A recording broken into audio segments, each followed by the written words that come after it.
সব কিছুরই একটা শেষ থাকে। আর আমাদের ভ্যাকেশন পিরিয়ডও কমপ্লিট হয়ে গেল। এবার আমাদের বাড়ি ফেরার পালা। আর কোথাও এলে একটু মনেই হয় কিছুদিন থাকার পর যে এবার বাড়ি যাই। তাই আমরা সি অফ করে দিয়ে এবার আমরা বাড়ি যাওয়ার পালা। চলে এসেছি আমি মোনালিসা নতুন আরেকটি ব্লগ নিয়ে। দেখো, আমাদের ভোরবেলায় আসার ট্রেনও ভোরে ছিল আর যাওয়ার ট্রেনও ভোর।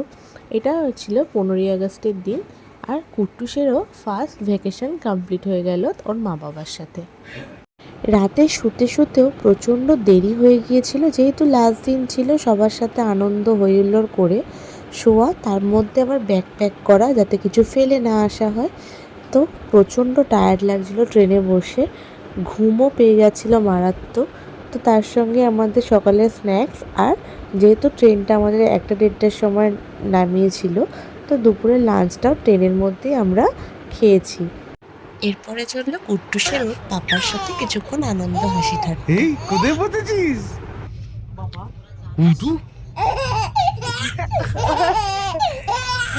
পাপার সাথে আনন্দ করতে করতেই আমাদের নামার টাইমও হয়ে গেছে।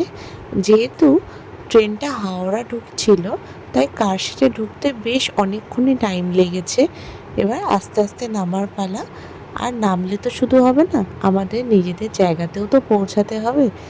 আর দেখো কি কপাল, ফেরার সময় অ্যাটলিস্ট আমার কপালে ফার্স্ট টাইম গঙ্গাতলা দিয়ে মেট্রো জার্নিটাও জুটে গেল।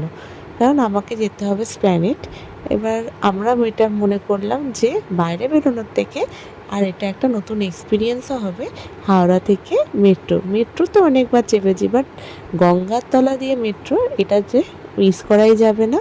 চলো, চলে এসেছি আমরা আমাদের বাসে।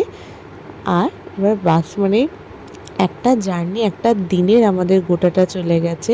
সকাল থেকে রাত পর্যন্ত ট্রেন, মেট্রো, বাস, অটো সব করে লাস্ট পর্যন্ত আমরা বাড়ি পৌঁছেছি। এখানে কুট্টুস ঘুমাচ্ছে, ভীষণ টায়ার্ড হয়ে গেছে বেচারা। আর ওর মা বাবাকে তার বলতেই হবে না যে তারা কতটা টায়ার্ড হয়েছে, মুখ চোখের অবস্থা দেখলেই সবাই বুঝতে পারবে।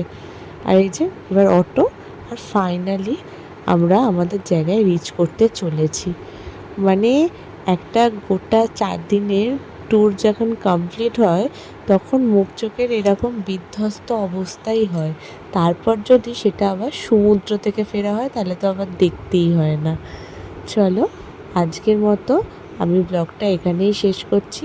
তোমরা অবশ্যই সবাই ভালো থেকো, সুস্থ থেকো। আর আমার ব্লগটাকে দেখতে পেলে একটু লাইক সাবস্ক্রাইব করে দিও। নতুন ব্লগ নিয়ে খুব তাড়াতাড়ি ফিরছি। ততক্ষণের জন্য সকলকে টাটা। ও, তোমাদের তো আরেকটা জিনিস দেখাতেই ভুলে গেছি। দেখো, বাড়ি ফিরে ওর আনন্দটা, বাড়ির লোককে যখন মানুষ দেখতে পায়, তখন সে তার থেকে বেশি আনন্দ মনে হয় কারোর কিছুতেই থাকে না।